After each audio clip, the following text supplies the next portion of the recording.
Have you ever made a decision and wondered if you really made it? You decide to drink coffee instead of tea. You choose to speak up, to stay silent, to walk away from a conversation. We make thousands of these choices every single day. But what if that moment of choice was never yours to begin with? What if the decision was actually made before you were even aware of it? What if your conscious mind is the last one to know what you're about to do? This isn't just a late-night philosophical question, it's a mystery that modern science is desperately trying to solve, and the answer could change everything we think we know about ourselves. For centuries, philosophers have argued that free will is the very thing that defines what it means to be human. Thinkers from Aristotle to Kant believed that our ability to choose, to act on those choices, and to be responsible for the outcomes is the cornerstone of our existence. We are not just animals acting on instinct. We are rational agents, authors of our own destiny. But in the 20th century, a different story began to emerge, whispered not from ancient texts, but from the sterile, quiet labs of neuroscience.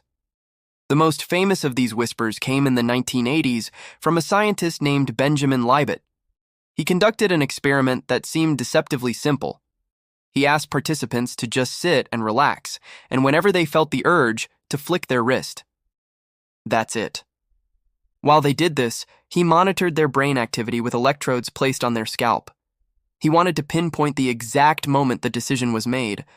What he found was shocking, and it sent ripples through the worlds of science and philosophy. The brain scans showed a buildup of neural activity, a signal called the readiness potential, which preceded the action. No surprise there. The brain has to prepare to move the body.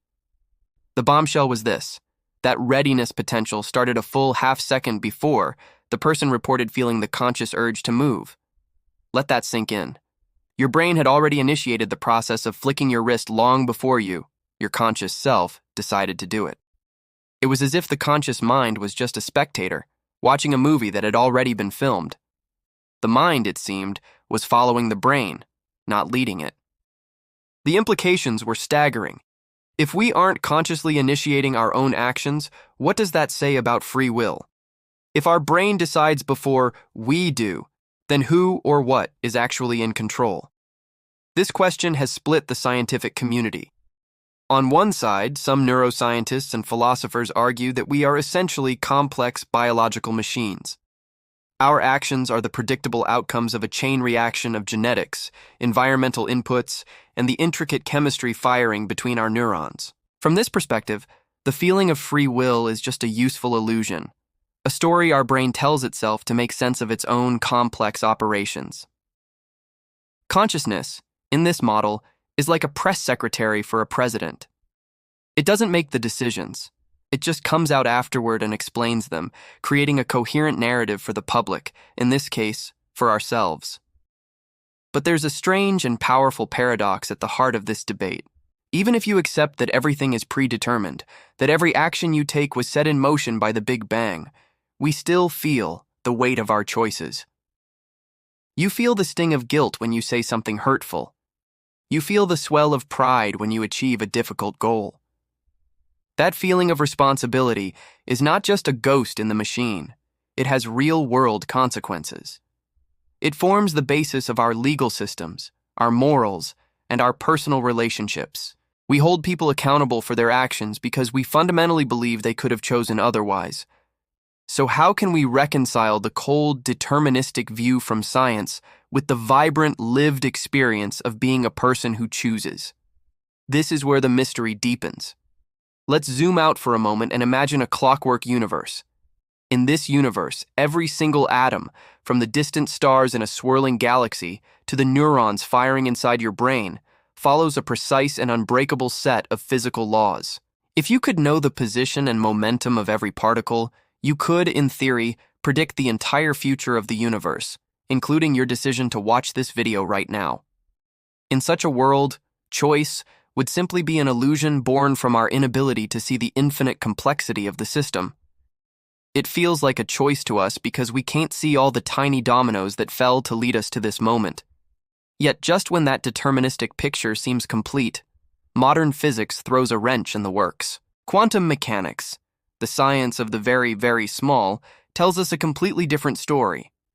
It describes a universe not of certainty, but of probability, randomness, and inherent uncertainty. At the subatomic level, particles don't have a definite location until they are measured. Before that, they exist in a cloud of possibilities. Some thinkers, like the physicist Roger Penrose, have wondered if this is where free will might live, in the tiny, unpredictable quantum jitters within the microtubules of our brain's neurons. Perhaps our consciousness can harness this randomness, collapsing the wave of possibility into a single, chosen reality. Maybe we are both determined and free, depending on the level at which we look. Maybe the universe is a dance between rigid laws and chaotic freedom, and we are right in the middle of it. So where does that leave us? Are we puppets of our biology or masters of quantum destiny? Perhaps we've been asking the wrong question all along. Maybe free will was never about having absolute, godlike control over the universe and our actions. Perhaps true freedom lies not in the initial impulse, but in what happens next. The brain might generate an urge, a thought, an emotion, a suggestion to get angry, to eat the cake, to click on the next video. But between that impulse and the final action, there is a space, a moment of awareness. In that space, we have a different kind of power. The power to pause, to reflect, to see the pattern. We can become aware of the automatic script our brain is trying to run and choose not to follow it.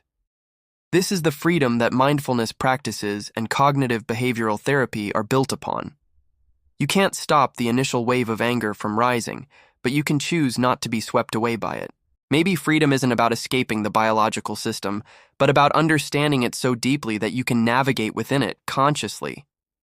It's the difference between being a passenger on a train, unaware of its destination, and being the conductor who, while still on the tracks, can apply the brakes and observe the scenery.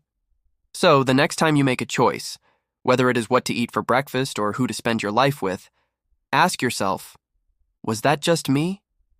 Or was that the universe, with its billions of years of cause and effect, choosing through me?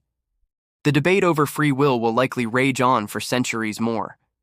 But maybe the ultimate truth isn't found in a scientific equation or a philosophical text. Maybe it's found in that quiet personal realization that awareness itself, the ability to watch our own minds at work, is the only real freedom we have. There's a beautiful quote that captures this idea. We are free, not because we can do whatever we want, but because we can understand why we do it. Thanks for joining me on this journey into the mind. If you enjoyed wrestling with this deep question, please give this video a like and subscribe for more content that explores the biggest mysteries of our existence. I'd love to hear your thoughts in the comments below. Do you believe you have free will? Let's continue the conversation.